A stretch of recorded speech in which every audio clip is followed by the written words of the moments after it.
Não sei se vocês acompanharam, houve no dia de ontem, se eu não me engano, a abertura dos Jogos Olímpicos. Vocês assistiram isso, sim ou não? Ontem não, sexta-feira, me perdoe. A abertura dos Jogos Olímpicos. Os Jogos Olímpicos, meus filhos, são os jogos mais esperados da vida de um atleta. São os jogos mais importantes que um atleta pode submeter. Ele fica ansioso, treinando durante 4 anos para poder competir os Jogos Olímpicos.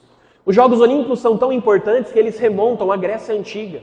Os Jogos Olímpicos são tão importantes que eles são capazes de parar guerras. Existe aquilo que se chama a paz olímpica, que há mais ou menos uns 20, 30 dias atrás, o Papa Francisco clamou por este ato, por esta paz olímpica, para haver um cessar-fogo na Palestina. Os Jogos Olímpicos neste ano acontecem num país que é a França. Está acontecendo em Paris. A França, que na história da igreja, ela é a menininha dos olhos de Deus. Nenhum país foi tão abençoado como a França. Nenhum país foi tão agraciado como a França. Somente na França existe, por exemplo, 3 grandes aparições marianas. Nossa Senhora apareceu em Lourdes, Nossa Senhora apareceu em La Salette e Nossa Senhora apareceu na Rue de Libac, que é Nossa Senhora das Graças. A França teve grandes santos que são modelos para a igreja inteira, como por exemplo o padroeiro dos sacerdotes, São João Maria Vianney. Como, por exemplo, a padroeira das missões, Santa Teresinha do Menino Jesus. Como, por exemplo, a própria padroeira da França, Santa Joana d'Arc. França, que é a menininha dos olhos de Deus, um país abençoado, agraciado, que Deus fez lá o que não fez em outras nações. E é neste país, nestes jogos, que na abertura houve vários atos satânicos, blasfemos.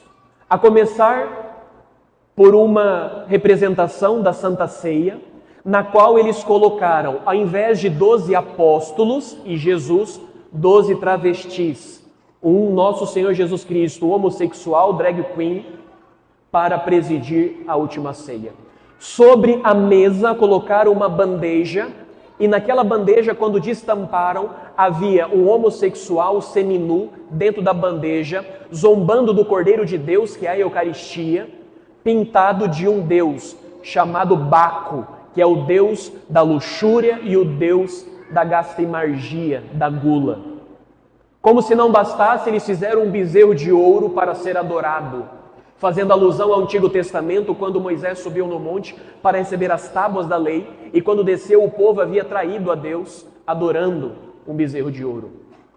Como se não bastasse, às margens do rio Sena, eles fizeram uma procissão na qual havia as bandeiras de todas as nações e na frente da procissão um cavaleiro misterioso, um cavaleiro prateado com um cavalo branco e negro, que é no livro do Apocalipse tratado como o primeiro cavaleiro que entra na cidade.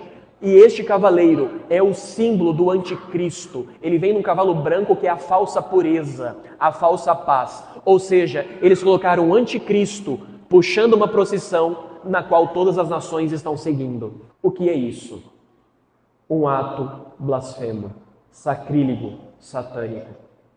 O que mais impressiona, meus filhos, nisso não é o ato de blasfêmia, mas é ver o rosto daquelas pessoas. São pessoas que são ovelhas sem pastor. Sem pastor porque abandonaram o bom pastor.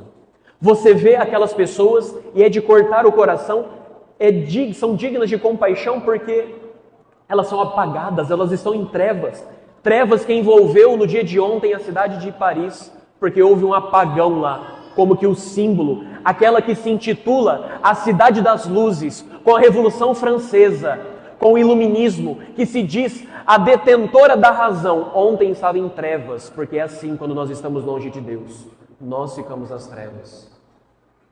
Ao ver isso, o nosso coração deve partir de dor, porque esse povo não ficará impune, eles serão castigados. A ira de Deus, a justiça de Deus recairá sobre os seus inimigos. E a ira de Deus, quando cai sobre os seus inimigos, isso significa condenação ao inferno. E essa condenação não deveria alegrar o nosso coração, deveria nos causar profunda tristeza, e nós deveríamos rezar por eles. Por isso, meus filhos, nós, tomados da compaixão do bom pastor, precisamos rezar pelos nossos irmãos franceses, que abandonaram Jesus e se prostraram diante de Maomé. abandonaram Jesus e se prostraram diante do anticristo. Que triste. Um país agraciado e abençoado abandonou o Senhor das graças para abraçar o Senhor das trevas. Que triste. Rezemos, meus filhos, rezemos pelos nossos irmãos franceses, rezemos por este país que tem uma grande vocação e está resistente, porque não querem se submeter ao bom pastor.